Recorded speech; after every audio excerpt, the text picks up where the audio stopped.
Hi అండి. ఈ మధ్య కొన్ని రాష్ట్రాలకు మోంతా తుఫాన్ వచ్చింది కదండీ! మోంతా తుఫాన్ వల్ల మా పక్కూర్లో చిన్న ఏరు పారేది.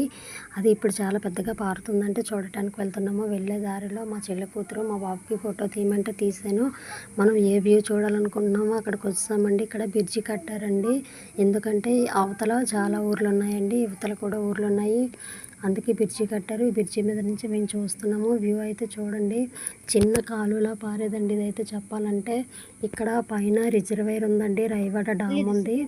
ఆ డామ్ నీరు గేట్లు ఎక్కువ ఎత్తేసారండి. గేట్లు ఎక్కువ ఎత్తేయటం వల్ల అయితే ఇంత వాటర్ వస్తుంది. చెట్టు అయితే ములిపోయింది. మీరే చూడండి. ఇదైతే చెట్టు, పెద్ద చెట్టు. ఆ చెట్టు కూడా ములిపోయింది.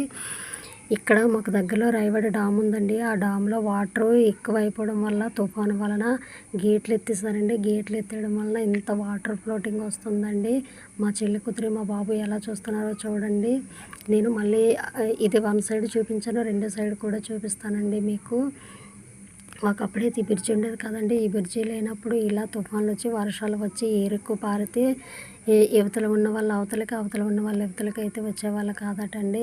చూడండి అసలు వాటర్ ఫ్లోటింగ్ అయితే ఎంత దారుణంగా ఉందో, చాలా దారుణంగా ఉందండి.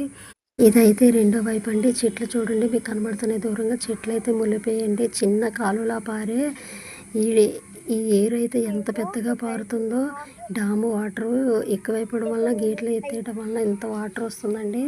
రాయవాడ డామ్ ఉంది కదా, ఆ వీడియో కూడా ఫ్యూచర్లో నేను తీసి పెడతానండి. డాము చూడటానికి వ్యూ చాలా బాగుంటుంది. నేను ప్లానింగ్ చేస్తాను ఆ వీడియో కూడా పెట్టడానికి. చూడండి చిన్న చిన్న సుడిగుండాల్లాగా అయితే ఎలా వస్తున్నాయో. నేను ఎప్పుడు ఇలా ఇంత వాటర్ రావటం అయితే నేను చూడలేదండి. చాలా అంటే చాలామంది ఇది చూడటానికి వచ్చారండి. మేము వెళ్ళిన ముందు రోజు అయితే ఇంకా వాటర్ ఫ్లోట్ ఎక్కువ ఉందటండి. మేము ముందు రోజు అయితే వెళ్ళలేదండి. ఎందుకంటే వర్షం పడిందండి కొంచెం కొంచెం. అందుకే మేము వెళ్ళలేదు. వర్షం వల్ల మేము మధ్యలో మా బాబు ఫోటోలు తీసుకుందామంటే ఫోటోలు తీసుకున్నామండి.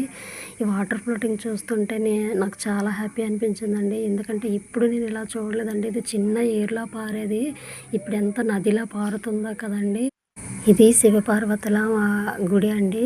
కన్స్ట్రక్షన్ అయితే అవుతుంది. ఇక్కడ ఎక్కువ కింగ్ కోబ్రాలు కూడా ఉంటాయి. అందుకే అటవీ శాఖ వాళ్ళు ఇలా బోర్డు పెట్టారు, జాగ్రత్తగా ఉండమని. Subscribe my channel. Bye bye.